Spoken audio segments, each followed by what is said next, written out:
कर खुद ही को बुलंद इतना कि हर तकदीर के पहले खुदा खुद पूछे बंदे से, बता तेरी रजा क्या। अपने परसेंटेज देख के पढ़ाई मत करो कि अरे मैं तो 95 वाला हूँ तो मेरे को पढ़ने की क्या जरूरत है। अरे सबको जरूरत है, तो 95 वाला हो या 59% वाला हो, सभी को पढ़ना पड़ेगा। ये सिंपल सा काम है, बहुत सिंपल सा है। तो बड़ा सा दिखने वाला क्वेश्चन भी सिंप्लीफाइड हो जाएगा। तो इतना इंटीग्रेशन आपको कक्षा 11वीं के हिसाब से आना चाहिए, इतना बेसिक इंटीग्रेशन आपको आना चाहिए, सो दैट आप क्या करोगे, आप क्वेश्चन इन 1D और 2D में भी सर्वाइव कर जाओगे और फंडामेंटल मैथमेटिक्स में भी सर्वाइव कर जाओगे। कैसे हो मेरे प्यारे बच्चों, क्लास 11th की शुरुआत हो चुकी है और तुम्हारे पास में क्या आया, फिजिक्स के अंदर एक चैप्टर आया होगा मोशन वाला, थोड़ा सा दिल दहला देगा, है ना। क्यों? क्योंकि हमारे पास में क्या हो गया, कुछ नए टर्म्स आ गए। जैसे हमने पढ़ा वेलोसिटी को निकालने के लिए पोजीशन को डिफरेंशिएट करना पड़ता है, वो पिछले लेक्चर में डिफरेंशिएशन समझा दिया मैंने। अब दूसरी कहानी आ गई कि जब मेरे को डिस्प्लेसमेंट निकालना है तो मुझे वेलोसिटी को इंटीग्रेट करना पड़ेगा। तो लेट्स अंडरस्टैंड इंटीग्रेशन होता क्या है। तो आज की जो कहानी है अपनी, वो कहानी चलेगी इंटीग्रेशन के ऊपर भाई, ठीक है। बहुत सुंदर सी चीज है। उसके पहले जैसे अपन समझेंगे कि व्हाट इज इंटीग्रेशन, तो मैं आपको ग्राफिकली समझाता हूं प्यारे बच्चों कि इंटीग्रेशन का मतलब क्या होता है, ठीक है। तो जैसे हमारे पास में क्या है, हमारे पास में ये एक्स एक्सिस और मेरे पास कोई भी एक फंक्शन है एफ एक्स। अब फंक्शन एफ एक्स का अपन ऐसा ग्राफ मान लेते हैं। अब क्या होगा कि किसी काका ने अपने को आके बोला कि कने हमको क्या करना है, x इक्वल्स टू a से x इक्वल्स टू b तक ये जो फंक्शन के कर्व ने एरिया बनाया है x एक्सिस के साथ, ये एरिया निकालना है। अब ये अगर स्ट्रेट लाइन होता तो रेक्टेंगल का एरिया निकल जाता या स्क्वायर का निकल जाता। ये ऐसा होता तो ट्रेपेजियम के एरिया लगा देते अपन, है कि नहीं। अगर ये ऐसा कुछ कर्व में होता, सर्कुलर पार्ट में होता, तो अपन सर्कल से एरिया निकाल लेते। पर अब क्या करूं मैं, अब समस्या ये है मेरे पास में कि ये फंक्शन तो कैसा भी हो सकता है, ये एक्स क्यूब हो सकता है, एक्स स्क्वायर हो सकता है, h इंटू साइन एक्स हो सकता है। तो ऐसे अतरंगी से फंक्शंस के लिए जब मुझे एरिया विद एक्स एक्सिस निकालना होता है तो वी यूज इंटीग्रेशन। तो हम यहां पर क्या करते हैं, हम ऐसा साइन लगाते हैं इंटीग्रेशन a टू b। ये x की वैल्यू है, x की वैल्यू a से लेकर x की वैल्यू b तक, और एफ एक्स डी एक्स। तो ये क्वांटिटी क्या देती है मुझे, ये क्वांटिटी देती है मुझे area of curve with x axis from x equals to a to x equals to b। तो ये वाली क्वांटिटी मुझे ऐसा चीज देती है। ऐसा इसलिए आता है क्योंकि जब अपन समेशन लगाते हैं, समेशन मतलब इंटीग्रेशन, इंटीग्रेशन क्या होता है, छोटे छोटे एरियाज को ऐड करना होता है। तो आप पूछोगे सर छोटा एरिया कहाँ लिया, तो छोटा एरिया यहाँ पे लिया मेरी जान। मैंने क्या करा, मैंने यहाँ पर x डिस्टेंस दूर एक छोटी सी स्ट्रिप मानी। तो हमारे पास जब मैं यहाँ पर x रखूंगा, x की वैल्यू, तो फंक्शन की वैल्यू f ऑफ x हो जाएगी। तो ये मैंने एक छोटी सी स्ट्रिप मान ली। अब इस स्ट्रिप को बहुत छोटा सा माना है, सो दैट हमारे पास में क्या हो जाएगा, ये x में छोटा सा इंक्रीमेंट हो जाएगा dx। तो यहाँ पर ये एक रेक्टेंगल जैसा बन जाएगा। जब अपना dx जो होता है ना, वो बहुत छोटा होता है, टेंडिंग टुवर्ड्स जीरो होता है।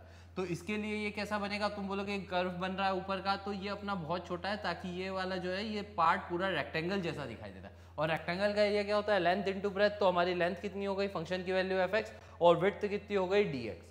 तो ये है वो रेक्टेंगल का एरिया। अब उस रेक्टेंगल्स को अपन ऐड करते गए from x equals to a to x equals to b। तो इससे जो हमारे पास में रिजल्ट आता है दैट इज कॉल्ड इंटीग्रेशन, ठीक है। तो अब इसके अंदर क्या होता है ना, इंटीग्रेशन के अलग अलग फॉर्मूले डिराइव होते हैं, पर वो जो फॉर्मूले डिराइव होते हैं वो as a limit as a sum के फॉर्मूले से होता है, वो आपको सिलेबस में है नहीं। तो अभी क्या करेंगे, हम डायरेक्टली इंटीग्रेशन के फॉर्मूलों का इस्तेमाल करेंगे। अभी हमने जो चीज देखी है वो ये देखिए कि इंटीग्रेशन करता क्या, अरे करता क्या है, ये करता है कि इंटीग्रेशन हमें एरिया दे देता है किसी भी कर्व का विथ एक्स एक्सिस या हॉरिजॉन्टल एक्सिस। जब मैं उसको ऐसा लिखता हूं एफ एक्स डी एक्स, ठीक है। मतलब मैं ऐसा बोल सकता हूँ, छोटी सी स्ट्रिप कंसीडर करी, उस छोटी सी स्ट्रिप का एरिया कितना है, F x D x. Integration का मतलब हो गया यहाँ से लेकर तो यहाँ बढ़ता जाऊंगा और यहाँ तक सारी स्ट्रिप कंसीडर कर लूंगा, उन सब का एरिया। तो ऐड ही कर रहा हूँ ना मैं छोटे छोटे एरियाज को, इंटीग्रेशन यही करता है, छोटी छोटी वैल्यूज को ऐड करने का काम। अब यहाँ पर जब अपन इंटीग्रेशन करते हैं तो इंटीग्रेशन से हमारे पास कुछ फॉर्मूले डिराइव होते हैं। जैसे कि अगर मैं आपको बताऊं कि एक बेसिक सा फॉर्मूला होता है integration of x to the power n dx is equals to x to the power n plus 1 upon n plus 1 plus c। अब आप बोलोगे सर ये कहाँ से आया, तो ये बेटा आता है हमारे पास कहाँ से, लिमिट एज अ सम के फॉर्मूले से। वो अपने को डेरिवेशन है नहीं, ठीक है। तो अपन डायरेक्टली फॉर्मूलों का यूज करेंगे। अब इसका मतलब ये होता है कि अगर मैंने एक्स क्यूब डी एक्स करा तो n की जगह पे कितना है 3 है, तो ये हो जाएगा मेरे पास x की पावर 3+1 अपॉन 3+1 प्लस c, तो ये हो जाएगा x की पावर 4 अपॉन 4 प्लस c। ये हो गया मेरे पास किसका formula, integration of x cube D x का। अब एक जादू बताना है मुझे तुम्हें, वो देखना ध्यान से। तो अब ये तो निकाल लिया आपने, अब आप बोलोगे कि सर कुछ समझाए बिना आपने बता दिया। अरे बता रहा हूँ भाई, एक बहुत सुंदर सी चीज। अब अपन क्या करते हैं, अपन डिफ्रेंशिएट करके देखते हैं d/dx of x to the power 4/4 plus c को। तो अपन ने डिफ्रेंशिएशन पिछली क्लास में देखा ही था, उसमें 1/4 बाहर आ जाएगा, ये बचेगा d/dx of x to the power 4 plus d/dx of c। तो वहाँ पे 1/4 बाहर आ जाएगा और x की पावर 4, इसका डिफ्रेंशिएशन करेंगे तो पावर आगे आ जाएगी, एक पावर कम हो जाएगी और कांस्टेंट का डिफ्रेंशिएशन 0 होता है। ये ऑलरेडी हम पिछले वाले लेक्चर में देख चुके हैं, नहीं देखा है तो पहले देख लेना। तो यहाँ से 4 से 4 कैंसिल हो जाएगा, ये बचेगा x क्यूब। तो यहाँ पर जादू ये था कि x क्यूब का इंटीग्रेशन करता हूँ तो ये मिलता है, और इसको डिफ्रेंशिएट करता हूँ तो x क्यूब मिलता है। तो इसका मतलब ये हो गया कि अगर मैं बोलता हूं कि मेरे पास में कोई भी एक फंक्शन है, फंक्शन मतलब कि जैसे एक्स क्यूब एक फंक्शन है, उसको एफ एक्स बोल सकते हैं। एक्स की पावर 4/4 प्लस सी एक नया फंक्शन हो गया एक्स के टर्म्स में, उसको जी एक्स बोल सकते हैं। तो मैं ऐसा बोल सकता हूं कि अगर मैं integration of F x D x करूंगा तो मुझे अगर g of x plus c मिलेगा, तो जब मैं d/dx of g of x plus c करूंगा तो मुझे f ऑफ x मिलेगा। तो अगर अपन जिसका डिफरेंशिएशन कर रहे हैं उसी को इंटीग्रेट कर सकते हैं, मतलब कि ये आंसर आ जाएगा। एफ एक्स का इंटीग्रेशन क्या है, जी एक्स प्लस सी, और जी एक्स प्लस सी का डिफरेंशिएशन क्या है, एफ एक्स। तो एफ डिफरेंशिएशन के फॉर्मूले याद होंगे तो इंटीग्रेशन के फॉर्मूले याद करना बहुत बहुत बहुत आसान हो जाएगा। ये बहुत बेसिक सा एक थंब रूल होता है कि मैंने एफ एक्स को इंटीग्रेट करा तो जी एक्स प्लस सी मिला, तो जी एक्स प्लस सी को डिफरेंशिएट करूंगा तो एफ एक्स मिलेगा। ये तुम्हारे यहाँ पे भी काम आता है कि कभी कभी क्या होता है, स्कूल के अंदर या बोर्ड्स के अंदर छोटा सा एक ऑब्जेक्टिव क्वेश्चन आ जाता है कि इसका इंटीग्रेशन करो और 4 ऑप्शंस होते हैं। तो यहाँ पर बच्चे कंफ्यूज हो जाते हैं कि अरे यार इंटीग्रेशन तो भूल गया। तो कोई बात नहीं, तू 4 ऑप्शंस को बेटा डिफरेंशिएट कर दे, वो तो बहुत ईजी है। तो उसमें से चेक कर लेना कौन सा वाला बन रहा है, ये बना कि नहीं, नंबर आया। तो ये आप कर सकते हो। चलो अब अपन समझते हैं कि इंटीग्रेशन क्या क्या बताता है। तो अभी अगर आप देखोगे तो मैंने जो इंटीग्रेशन लिखा था, जो ग्राफ से बताया था, उसके अंदर a to b लिखा था, और यहाँ पर जब मैं बनाया तो यहाँ पे कुछ नहीं लिखा। तो इंटीग्रेशन प्यारे बच्चे, अच्छे बच्चे, नन्हे और मुन्ने बच्चे, बहुत बढ़िया। तो इंटीग्रेशन हमारे पास 2 प्रकार का होता है। एक होता है हमारे पास में डेफिनाइट इंटीग्रेशन, और दूसरा होता है हमारे पास में इनडेफिनाइट इंटीग्रेशन।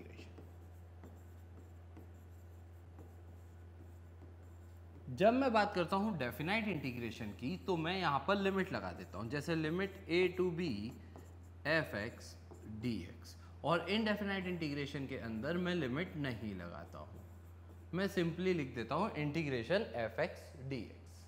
क्लियर है? बस यहाँ पर लिमिट लगाई है, वहाँ पर लिमिट नहीं लगाई है। अब इस लिमिट लगाने का क्या मतलब होता है और लिमिट नहीं लगाने का भी क्या मतलब होता है, और इससे क्या फ़र्क पड़ता है और कैसे हम यूज़ करते हैं, वो मैं आपको बताता हूँ। जैसे अगर हमारे पास में एक सिंपल सा एग्जाम्पल लेंगे, बहुत ही सिंपल सा, बहुत ही आराम से समझने की कोशिश करना। तो हमारे पास में मैंने बोला integration of x cube D x, तो ये मेरा फंक्शन हो गया। इसको इंटीग्रेट किसके रिस्पेक्ट में कर रहा हूँ, एक्स के रिस्पेक्ट में, इसीलिए डी एक्स लिखा है। तो इसको जब मैं इंटीग्रेट करूंगा तो मेरे पास आएगा x की पावर 4/4 प्लस सी। वही फॉर्मूला लगा दिया, एक पावर बढ़ा दी और बड़ी पावर से डिवाइड कर दिया। अब अगर मैंने इसी के बदले इसमें लिमिट लगा दी कि a to b x cube D x, तो मैं क्या करूँगा, पहले इंटीग्रेट ही करना है अपने को, सिंपल, जो अपना किस में चल रहा था, इनडेफिनाइट इंटीग्रेशन में, वैसा लिख लिया। फिर अपन क्या लगाएंगे, ब्रैकेट लगाएंगे प्यारे बच्चों, और ब्रैकेट लगाने के बाद में लिमिट रख देंगे a b। अब क्या करें, अब हम ऐसा करेंगे कि ये जो है हमारे पास a, ये है इसकी लोअर लिमिट, और प्यारे बच्चों जो ये b है हमारे पास में, ये है इसकी अपर लिमिट। अब यहां पर अपन पहले b रख देते हैं, तो वो हो जाएगा b की power 4/4 plus C minus a की पावर 4/4 प्लस सी। तो आपने क्या करा, आपने पहले x की जगह पे अपर लिमिट रख दी, फिर माइनस, फिर लोअर लिमिट रख दी। तो लोअर लिमिट क्या रख दी, a रख दी, पहले अपर लिमिट b रख दी थी।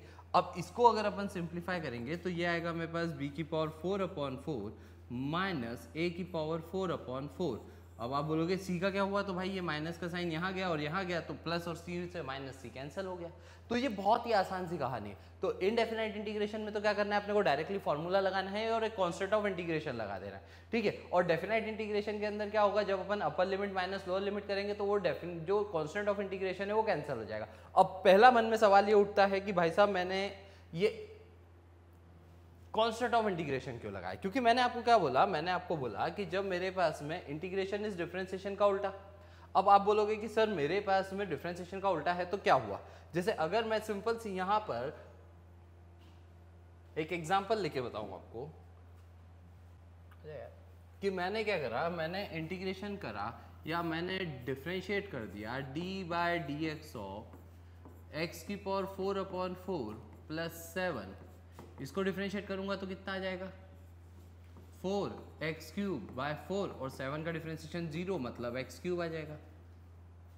अब मैंने जब x³ का इंटीग्रेशन करा तो मेरे पास x की पावर 4/4 आएगा। अब आपके मन में तो सवाल यही उठा था ना कि वो c क्यों लगाया, वो c इसलिए लगाया क्योंकि हो सकता है कि मेन क्वेश्चन के अंदर या मेन चीज के अंदर c होगा जो डिफरेंशिएशन में 0 हो गया होगा, ठीक है। तो डिफरेंशिएशन का उल्टा है इंटीग्रेशन, इसीलिए आपको क्या लगाना पड़ता है, कांस्टेंट ऑफ इंटीग्रेशन लगाना पड़ता है कि अपने को पता नहीं है कि वहां पर कौन सी वैल्यू आ सकती थी। बहुत ही बढ़िया।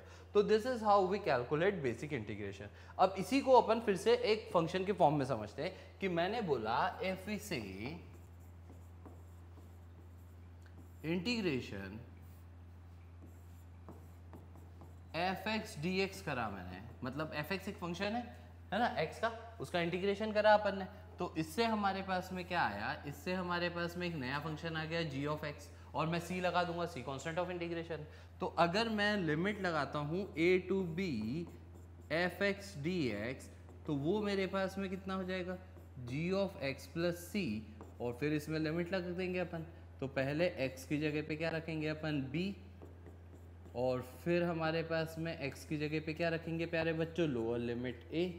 अब इसमें माइनस का साइन अंदर चले जाएगा तो g of b plus c minus g of a minus c, तो आ जाएगा g of b minus g of a। तो आपको क्या करना है, आपको सिंपल इंटीग्रेशन करना है और उसके बाद उसके अंदर लिमिट पुट कर देनी है। This is how you solve indefinite integration and definite integration. अब अपन चलते हैं इनके कुछ बेसिक फॉर्मूलों पे, तो इनके कुछ बेसिक फॉर्मूले करेंगे और उनको अप्लाई करके देख लेते हैं। तो जैसे अगर हमारे पास में साइन एक्स का इंटीग्रेशन देखें तो साइन एक्स का इंटीग्रेशन होता है कॉस एक्स प्लस सी। अगर आप देखोगे तो अपन ने डिफरेंशिएशन में देखा कि d/dx of cos x plus c करता हूं तो cos x का डिफरेंशिएशन कितना हो जाता है मेरे पास माइनस साइन एक्स, ठीक है। तो अब अगर अपन देखेंगे तो मेरे पास साइन x का इंटीग्रेशन कितना हो जाएगा minus of cos x plus c, क्योंकि cos x का मेरे पास में कितना हो जाता है माइनस साइन x हो जाता है। ऐसे ही अगर मैं integration of cos x dx करता हूं तो वो मेरे पास आ जाता है साइन x प्लस सी, क्योंकि जब मैं डिफरेंशिएट करूंगा साइन एक्स प्लस सी को तो मेरे पास में क्या आएगा प्यारे बच्चों cos x आ जाएगा। ऐसे ही अगर मैं इंटीग्रेशन ऑफ 1/x करूंगा तो वो मेरे पास आएगा log x to the base e plus c, क्योंकि मैंने ऐसा देखा था डिफरेंशिएशन में कि d/dx of log x to the base e जो होता है वो 1/x होता है। तो ये क्या हो गया, ये हमने कुछ बेसिक से फॉर्मूले लिखे हैं इंटीग्रेशन के। अब चलो अपन अलजेब्रा ऑफ इंटीग्रेशन की बात कर लेते हैं। तो हमारे पास में क्या हो रहा है, आपको ये वाली चीज याद है, डिफरेंशिएशन के फॉर्मूले शुरू में याद रहते हैं ना, इंटीग्रेशन के याद नहीं होते, तो डिफरेंशिएशन से ही इंटीग्रेशन को डिराइव कर लेना, बहुत ईजी लगेगा तुम्हें, ठीक है। तो हमने क्या करा, हमने देखा कि साइन एक्स का इंटीग्रेशन कितना होता है माइनस कॉस एक्स प्लस सी, कॉस एक्स का इंटीग्रेशन क्या होता है साइन एक्स प्लस सी, 1/x का इंटीग्रेशन होता है log x plus C. X to the power n का मैंने आपको पहले ही बता दिया है, फिर से लिख देता हूँ, तो वो हो जाएगा x to the power n plus 1 upon n plus 1 plus c, ठीक है। अब अगर इसी के बदले डेफिनाइट इंटीग्रेशन होता तो हमें लिमिट देके रखी होती, हम लिमिट पुट कर देते। फॉर एग्जाम्पल अगर मुझसे बोला होता कि भाई आपको ये पता है कि साइन एक्स का ग्राफ कैसा होता है, साइन एक्स का ग्राफ कुछ ऐसा होता है, ये 0, ये पाई, ये 2 पाई। अब ये तो ग्राफ को देख के मुझे पता है कि ऊपर जितना एरिया होगा नीचे भी एरिया उतना ही होगा, मैग्नीट्यूड तो सेम ही होगा। अब किसी ने मुझसे बोल दिया कि भाई आपको ये एरिया निकालना है area of sine x from x equals to 0 to x equals to pi. तो हमने बोला ठीक है भाई, एरिया निकालना है तो हमें क्या करना पड़ेगा, इंटीग्रेशन, फंक्शन क्या है एफ एक्स साइन एक्स है, ये एक्स एक्सिस, ये हमारा F x sine x D x, और कहाँ से कहाँ तक, x इक्वल्स टू 0 से x इक्वल्स टू पाई, ये मेरा टोटल एरिया आ जाएगा। अब साइन x का इंटीग्रेशन अभी हाल देखा, अब क्या है यहाँ पे लिमिट दे के रखी है, तो अपन ने ये भी देख लिया था कि कांस्टेंट ऑफ इंटीग्रेशन क्या हो जाता है, कैंसिल हो जाता है। कांस्टेंट ऑफ इंटीग्रेशन क्योंकि कैंसिल हो जाता है तो बार बार क्यों ही लगाऊं मैं, तो इसके लिए अपन वो नहीं लगा रहे। तो साइन x का डायरेक्टली इंटीग्रेशन का फॉर्मूला क्या था, माइनस कॉस एक्स, और फिर मैंने लिमिट लगा दी 0 टू पाई। चाहिए तो ये माइनस के साइन को ब्रैकेट के बाहर निकाल लो, तो फिर तुम cos x और 0 टू पाई। अब अगर आप इसको सॉल्व करोगे तो आपके पास में ये क्या हो जाएगा, माइनस, पहले अपर लिमिट x की जगह पे क्या लिखेंगे पाई, और माइनस cos 0। अब अगर आप देखोगे तो cos पाई cos 180 डिग्री होता है -1 एंड cos 0 डिग्री होता है 1, तो आपके पास में जो एरिया आएगा वो माइनस ऑफ -2 हो जाएगा, तो एरिया आ जाएगा 2 यूनिट्स। ठीक है, तो हमारे पास यहाँ से यहाँ तक का जो एरिया आ रहा है वो 2 यूनिट स्क्वायर आ रहा है। समझ में आया? वेरी सिंपल भाई, वेरी सिंपल, कुछ भी नहीं करना आपने को। इंटीग्रेशन के अंदर क्या करना है, बच्चे बहुत जल्दी डर जाते हैं इससे, आपको ऐसा कोई डरने की जरूरत नहीं है, बहुत इजी सा है, बहुत सिंपल सा काम है। आपने क्या करा, आपको लिमिट लगानी थी, आपने क्या करा, सिंपल इंटीग्रेशन का फॉर्मूला लगा दिया और उस इंटीग्रेशन के फॉर्मूले के बाद में लोअर लिमिट और अपर लिमिट लगा दी। ठीक है, चलो बहुत ही बढ़िया। तो ये हमने क्या करा, साइन एक्स का एरिया निकाल लिया। आप ऐसे ही कॉस एक्स का है, किसी और कर्व का भी एरिया निकाल सकते हो। तो बेसिकली हमें इंटीग्रेशन क्या दे रहा है, एरिया अंडर द कर्व दे रहा है। अब अपन समझते हैं कि हमारे पास में इंटीग्रेशन कहाँ कहाँ पर कैसे कैसे अप्लाई होने वाला है। सबसे पहले फिजिक्स की कहानी के अंदर समझते हैं कि क्यों पढ़ा मैंने। फिजिक्स के अंदर हमारे पास में क्या होता है कि वेलोसिटी का जो फॉर्मूला होता है वो होता है d/dt ऑफ पोजिशन। तो इससे क्या मैं ऐसा बोल सकता हूँ, dx will be equals to v into D T, ये अपॉन का dt उधर चल जाएगा। अब अगर मुझे चेंज इन पोजीशन निकालना है फ्रॉम x, t दे के रखा है टाइम t1 से लेकर तो t2 टाइम तक निकालो, तो मुझे क्या करना पड़ेगा, इस छोटी छोटी पोजीशन को इंटीग्रेट करना पड़ेगा। तो integration of velocity with respect to time. अब आप बोलोगे सर ये तो v है इधर t है, तो आपको क्या होगा कि वेलोसिटी v टाइम के टर्म्स में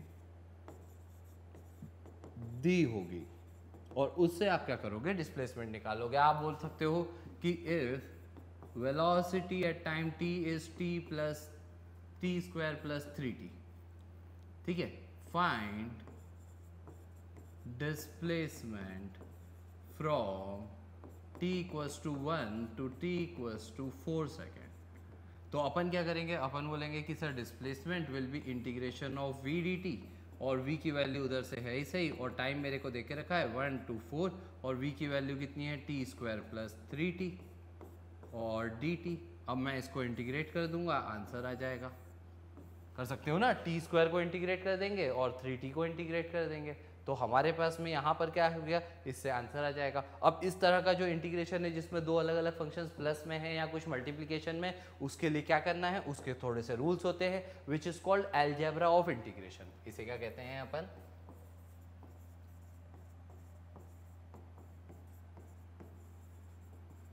तो अलजेब्रा ऑफ इंटीग्रेशन हमें क्या बोलता है, वो बोलता है कि अगर आपको दो फंक्शंस दे के रखे हैं, एक u प्लस वी, यू और v मान लेते हैं x के फंक्शंस हैं, और आपको इंटीग्रेशन करना है, तो आप इन दोनों को अलग अलग करके इंटीग्रेट कर सकते हो। आप u का अलग से इंटीग्रेशन कर लीजिए और आप v का अलग से इंटीग्रेशन कर लीजिए। दूसरा, अगर आपके पास में u माइनस वी दे के रखा है तो भी आप ऐसा कर सकते हैं, u का अलग से इंटीग्रेशन कर सकते हैं और v वाले फंक्शन का अलग से इंटीग्रेशन कर सकते हैं। तीसरा, अगर आपको बोला है कि k into U D x है, तो आप k को बाहर निकाल सकते हो और u का इंटीग्रेशन कर सकते हो। k यहाँ पर कांस्टेंट है, ठीक है। u एंड v हमने क्या लिए थे बच्चों, u एंड v मैंने आपको शुरू में ही कहा था, they are some functions of x। Constant नहीं है, वो x के ऊपर डिपेंड कर रहे हैं। तो ये क्या कर सकते हो आप, ऐसा बेसिक सा लॉजिक लगा सकते हो। तो अभी जो हमारे पास में था, ये वाली चीज़ के अंदर अपन ये लगाएं, तो अगर अपन देखेंगे तो अब मुझे इंटीग्रेशन कैसे करना है, मुझे इंटीग्रेशन करना है 1 से लेकर 4 तक T square plus 3t dt। तो अब हमारे पास में क्या होगा, अब अपन इसको जब इंटीग्रेशन करने जाएंगे तो अपन अलजेब्रा ऑफ इंटीग्रेशन लगा लेते हैं। तो हमने उसमें देखा कि अगर हमारे पास में काय का साइन है, प्लस का है, तो इनको अलग अलग कर सकते हैं। 1 to 4 T square D T plus 3t dt 1 to 4। अब बस क्या लगा था, अपने पास में 3 भी बाहर आ जाएगा क्योंकि मल्टीप्लीकेशन में है कांस्टेंट। तो x मेरे पास में हो जाएगा कितना, 1 to 4 T square D T plus 3 बाहर integration 1 to 4 T D T. अब अगर आप इसको इंटीग्रेट करने जाओगे तो टी स्क्वायर का इंटीग्रेशन टी क्यूब बाय 3 और लिमिट लगा देंगे अपन 1 से 4 तक, प्लस 3 टी की पावर 1 का इंटीग्रेशन टी स्क्वायर बाय 2 और इसमें भी लिमिट लगा देंगे अपन 1 से लेकर 4 तक की। बस आपको इतना सा ही काम करना होता है बच्चों, और यहाँ पर वैल्यू पुट कर देना, फिर 4 की पावर 3 अपॉन 3 माइनस 1 की power 3 upon 3 plus 3 T square के अंदर, टी के अंदर पहले अपन क्या कर देंगे, अपर लिमिट 4 रख देंगे, 4 का स्क्वायर बाय 2 माइनस 1 का स्क्वायर बाय 2। सॉल्व करके बता देना कमेंट सेक्शन में कि आंसर क्या आ रहा है। तो this is how we apply basic integration. अब क्या होता है कि इंटीग्रेशन के अंदर एक और रूल होता है, वो रूल बहुत काम आता है क्योंकि हमारे पास में क्या होता है कि हमें directly T square T cube के बदले कुछ और भी दिया हो सकता है ब्रैकेट के अंदर। तो आपके पास में रूल क्या होता है कि ये रूल बहुत काम का है कि अगर मैं integration of F x D X कर रहा हूँ और मुझे मिल रहा है G of x plus C, तो जब मैं integration of F of A x plus B करूंगा, मतलब कि मेरे को एक्स के बदले क्या देके रखा है, अंदर कोई लीनियर फंक्शन होना चाहिए, क्वाड्रेटिक नहीं होना चाहिए। A x square plus b x plus c की बात नहीं कर रहा, मैं बोल रहा हूँ कि फंक्शन जो होना चाहिए वो एक्स के बदले कोई लीनियर है। वो लीनियर 2x प्लस 3 हो सकता है, 5x माइनस 7 हो सकता है, माइनस 3x प्लस 2 हो सकता है, तो लीनियर होना चाहिए। तो आप उसका जब इंटीग्रेशन करोगे तो 1 अपॉन ए बाहर आ जाएगा and g of A x plus b plus c, ये आंसर हो जाएगा। अभी इसको भी मैं आपको एग्जांपल से समझाता हूँ। जैसे अगर हमारे पास में क्या हो गया, अगर हमारे पास में एक्स स्क्वायर का इंटीग्रेशन है तो एक्स स्क्वायर का इंटीग्रेशन कितना हो जाएगा, एक्स क्यूब बाय 3 प्लस सी। अपने को अभी हाल देखा कि एक पावर बढ़ जाती हो और जो बढ़ी हुई पावर है उससे अपन डिवाइड कर देते हैं। This is how we apply integration.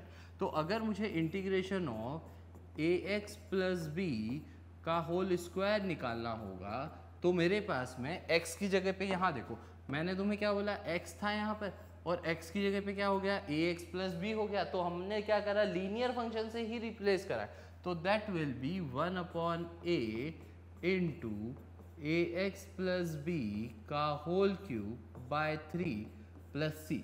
For example अगर अपन देखेंगे तो हमारे पास में क्या होगा कि मैं बोलूँ 2x माइनस 3 की पावर 5 dx होगा, तो मैं क्या करूं, तो आपको पूरा एक्सपांड नहीं करना है बाइनोमियल थ्योरम लगा के। आप क्या करेंगे, इसको आप ऐसा लिखोगे 2x माइनस 3 की पावर 6 अपॉन 6 और जो x का कोफिशिएंट था a की जगह पे यहाँ पे 2 है तो 2 भी यहाँ मल्टीप्लीकेशन में आ जाएगा डिनोमिनेटर में और plus C. This is very very very easy. ठीक है, जैसे अगर अपन देखेंगे तो मेरे पास में integration of sine x D x जो था वो था minus cos x plus C.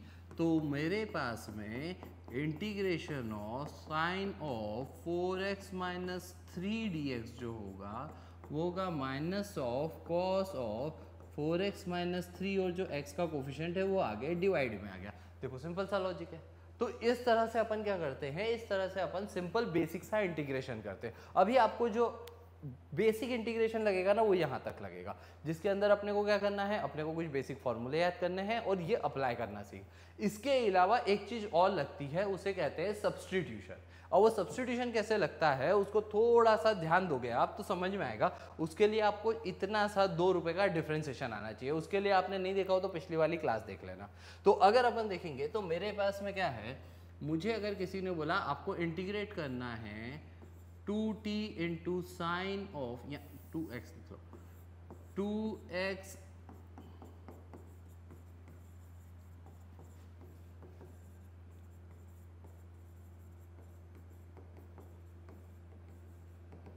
तो 2x इंटू मुझे बोला है sine of X square plus 3 dx। अब ये देखने में बहुत ही भयावह दिखता है, पर ये है कुछ नहीं, बहुत सिंपल सा है, बस आपको एक लॉजिक समझना है। तो हमारे पास में क्या है, हमारे पास में साइन एक्स का इंटीग्रेशन है, वो कितना है माइनस कॉस एक्स। अब पर साइन एक्स स्क्वायर का नहीं है। आप बोलोगे कि सर इसमें आप आगे नहीं आएगा क्या कोफिशिएंट, नहीं नहीं नहीं इसमें नहीं आएगा। वो किस में हो रहा था, अगर साइन 2x + 3 होता तो 2 आगे डिनोमिनेटर में आ जाता, लीनियर होगा तो ही होगा, पर यहाँ पे तो एक्स स्क्वायर है। तो फिर क्या करेंगे, फिर अपन क्या करते हैं, इंटीग्रेशन बाय सब्स्टिट्यूशन करते हैं। अपने पास में अपन ये जो अंदर की वैल्यू है जो डरा रही है, तो जिसकी शक्ल खराब है ना उसको t सब्स्टिट्यूट करना है, ये बेसिक लॉजिक है। तो आप x² + 3 को t मान लो, लेट x² + 3 = t। अगर मैं इसको डिफरेंशिएट करूंगा तो d of x² + 3 will be equal to d of t। अब x² का डिफरेंशिएशन कितना हो जाएगा 2x, और x का करा है तो dx = dt। अब आपके पास में क्या हो गया, अब आप ऊपर देखोगे तो ये सब्स्टिट्यूशन आपके लिए कैसे मदद कर रहा है कि ये 2x dx यहाँ से मिल गया, और ये जो है इसको 1 नाम दे दो, इसको 2 नाम दे दो, तो x² + 3 की जगह पे कितना आ जाएगा t, और 2x dx की जगह पे क्या आ जाएगा प्यारे बच्चों dt। तो मेरा ये इंटीग्रेशन कैसा हो जाएगा, ये हो जाएगा sin t × dt, और sin t को इंटीग्रेट करते हैं तो क्या आएगा cos t + c, क्योंकि sin x dx था तो cos x आया था माइनस का, तो sin t dt होगा तो माइनस का cos t आ जाएगा। और फाइनली t की वैल्यू कितनी है मेरे पास, वो मैं सब्स्टिट्यूट कर दूंगा, तो आ जाएगा -cos x² + 3 + c। तो ये होता है इंटीग्रेशन बाय सब्स्टिट्यूशन। तो मैं आपको बहुत शांति से समझा रहा हूँ, बहुत ही इत्मीनान से, कम से कम 2 बार देख लेना इसको आगे पीछे करके, तुम्हें समझ में आ जाएगा कि बेसिक इंटीग्रेशन क्या होता है। तो अभी क्या है ना कि होश-पोश नहीं करना है, इंटीग्रेशन समझना है, ठीक है। तो अब अगर अपन देखेंगे तो बेसिकली सब्स्टिट्यूशन लगाने का फंडा क्या है कि अगर हमारे पास में integration of f' g of fx + c dx, तो मेरे पास में फंक्शन ऑफ फंक्शन के टाइप में दिया होगा, और g के अंदर जो हमें फंक्शन देके रखा होगा ना उसका डिफरेंशिएशन बाहर अवेलेबल होगा। तो हम क्या करेंगे, हम मान लेंगे लेट f(x + c) को अपन t मान लेते हैं, और फिर अपन बोलेंगे डिफरेंशिएटिंग बोथ साइड्स। तो हमारे पास में fx का डिफरेंशिएशन f'(x), क्योंकि x के रिस्पेक्ट में करा है तो dx = dt, या आप ऐसा ही बोल सकते हो x के रिस्पेक्ट में डिफरेंशिएट कर देंगे तो f'(x) dt/dx होगा, तो अपन का dx इधर लेगा, एक ही बात है। तो हमारे पास में क्या बन जाएगा, ये पूरा का पूरा f'(x) dx की जगह पे dt आ जाएगा, और fx + c की जगह पे t आ जाएगा, तो ये इंटीग्रेशन हो जाएगा g of t dt, और इसको इंटीग्रेट कर देंगे सिंपल फॉर्मूला लगा के। एक और एग्जांपल से समझाता हूँ आपको। आपको क्या करना है, बस जिसकी शक्ल खराब दिख रही है ना, जो गंदा सा एक अंदर का टर्म दिखेगा जो समझ में नहीं आएगा कि इसका क्या करे, उसको t सब्स्टिट्यूट करना, पक्का तुम्हें उसका बाहर डिफरेंशिएशन मिल जाएगा। फॉर एग्जांपल अगर हमें ऐसा बोला है कि भाई आपको इंटीग्रेट करना है cos x cos of sin x dx। अब मैंने बोला कि भाई अगर sin x अकेला होता तो मैं उसको इंटीग्रेट कर देता -cos x। ये क्या है, cos of sin x है, मेरे को तो cos x का फॉर्मूला पता है, cos of sin x का तो पता नहीं है। तो मैंने क्या करा, मैंने माना कि भाई यहाँ पर जो सबसे ज्यादा डरा रहा है, जिसकी शक्ल खराब है, वो कौन है, ये अंदर वाला sin x। तो मैंने बोला कि लेट sin x = t। अब डिफरेंशिएट करूंगा तो d of sin x = d of t। अब sin x का डिफरेंशिएशन कितना होता है, cos x dx = dt। अब देखो ये cos x dx ये dt हो जाएगा, और यहाँ पर ये सब्स्टिट्यूशन लगा दूंगा तो ये इंटीग्रेशन के अंदर मेरे पास बचेगा कितना, cos t और dt, और cos t को इंटीग्रेट करने जाएंगे तो cos t का इंटीग्रेशन sin t + c। ये देखो ये सिंपल सा काम है, बहुत सिंपल सा, ऐसा बड़ा सा दिखने वाला क्वेश्चन भी सिंप्लीफाइड हो जाएगा। तो इतना इंटीग्रेशन आपको कक्षा 11वीं के हिसाब से आना चाहिए। तो अपन ने क्या करा, अपन ने कुछ भी नहीं करा, अपन ने एक छोटा सा बेसिक देखा इंटीग्रेशन का। तो सबसे पहली कहानी ये है कि इंटीग्रेशन होता क्या। तो इंटीग्रेशन बेसिकली हमें क्या देता है, एरिया अंडर द कर्व दे देता है, जो कि हमारे पास x = a से x = b तक जो भी कर्व का एरिया है with x axis.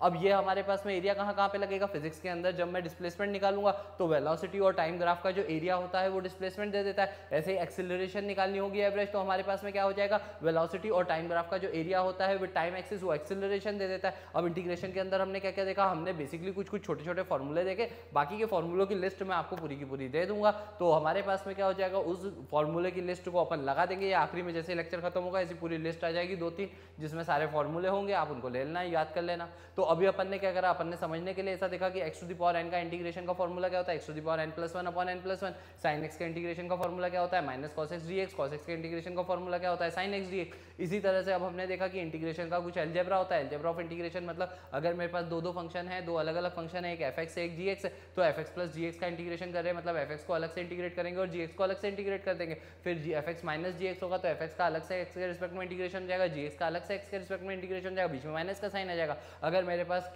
5 into x square है तो 5 को मैं इंटीग्रेशन के बाहर निकाल लूंगा और एक्स स्क्वायर को इंटीग्रेट कर दूंगा। मतलब मुझे अगर इंटीग्रेशन ऑफ के into F x D x करना है तो के को बाहर निकाल लो और F x D x integrate कर लो, बस बहुत ही ईजी सा काम करना है। फिर अपन ने क्या देखा, अपन ने देखा कि हमारे पास में इससे तो इंटीग्रेशन हो ही जाएगा। फिर हमारे पास में आता है मेथड ऑफ सब्स्टिट्यूशन। सब्स्टिट्यूशन कब लगाना है, जब हमें फंक्शन ऑफ फंक्शन दे के रखा हो, कोई ऐसी चीज दे के रखी हो जो बहुत ही भयावह दिख रही हो, तो वो जो अंदर वाला फंक्शन है ना, जैसे कि cos ऑफ sin x था तो मैंने ये वाले sin x को t पुट कर दिया, तो आप क्या करो, अंदर वाली जो वैल्यू है उसको t सब्स्टिट्यूट कर दो, उसका डिफरेंशिएशन आपको बाहर मिल जाएगा। क्वेश्चन बनता ही ऐसा है, ठीक है। तो फिर आपके पास में क्या हो जाएगा, वो हमारे पास में फंक्शन जो हो जाएगा वो टी के रिस्पेक्ट में हो जाएगा, टी के रिस्पेक्ट में इंटीग्रेट कर देंगे, आखिरी में टी की वैल्यू पुट कर देंगे। बस इतना ना बेसिक इंटीग्रेशन आपको आना चाहिए, सो दैट आप क्या करोगे, आप मोशन इन 1D और 2D में भी सर्वाइव कर जाओगे और फंडामेंटल मैथमेटिक्स में भी सर्वाइव कर जाओगे। चलो, तो इसी के साथ में क्या करते हैं अपन ये अंत करते हैं इंटीग्रेशन का। एक बहुत ही बेसिक सी बात मैं आज बाबा को बोल रहा था कि बच्चे डरते हैं यार पढ़ाई वढ़ाई से।